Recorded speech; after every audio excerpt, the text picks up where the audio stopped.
Good morning. I hope your week is off to a great start. This morning, let's talk about grief. More and more of my directees are expressing deep emotions like disappointment, anger, frustration, depression, anxiety. And behind many of those emotions is grief. That's what we're discovering during our spiritual direction sessions. As we process these other emotions, what's behind them is grief. Grief over the loss that they've experienced during this pandemic, or really, let me use the plural word, losses that they've experienced during this pandemic. You know, when the pandemic first hit, most of us were having a feeling of, okay, well, things are going to change for a few weeks.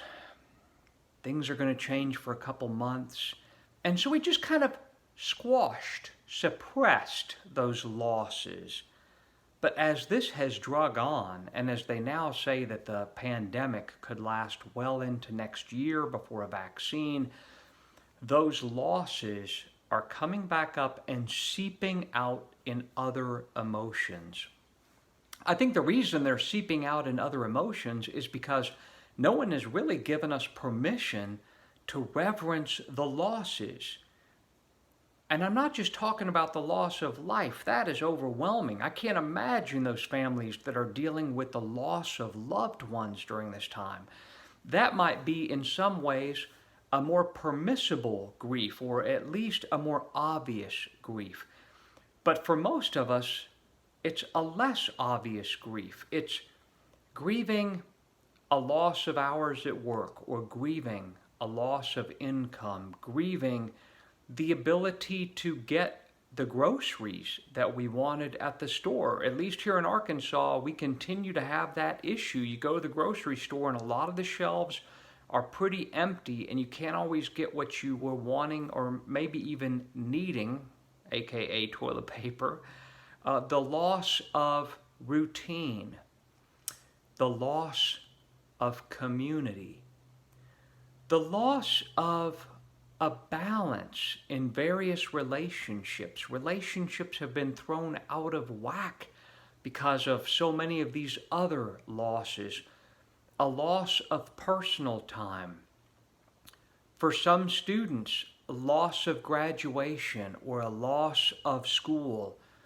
A loss of sports. I could go on and on. I'm going to stop right there. The point is, there is a tremendous amount of grief that people are experiencing, and they've just not named it yet. And it's really important that we name it and bring it to prayer, or else it's going to continue to manifest itself in disappointment, frustration, anger, anxiety, depression, being short with people, being snippy, agitation, countless other things. It's important for us to reverence the grief, to take it to God in prayer, to share the grief.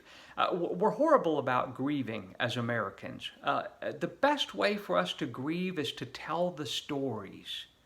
To tell the stories. In other words, if we're grieving the loss of being able to play sports like we were able to before the COVID, then to take time to share what we loved about our favorite sport, what we missed the most. If we're grieving the loss of being able to find certain groceries in the grocery store, then to take time to share that loss, what we used to love about certain foods that we've not been able to find in the grocery store. That might seem flippant or superficial or even irrelevant, but trust me, grieving is done in the most healthiest of ways by telling the story. Now, we can help as friends and as spouses by asking evocative questions that help other people to tell the story of their grief. Like, wouldn't it be beautiful for friends or spouses at the end of a day to simply ask, what did you miss the most because of the pandemic today? Or What loss were you feeling most deeply today because of the pandemic? That gives people permission to share the stories and to grieve. How have you been dealing with grief during the pandemic? Have you been finding that it's been manifesting itself in other ways because you've not had a chance to grieve? And let's keep one another in prayer as we deal with a tremendous amount of losses physically, mentally, emotionally, and spiritually during this time. And I hope you have a blessed and meaningful day.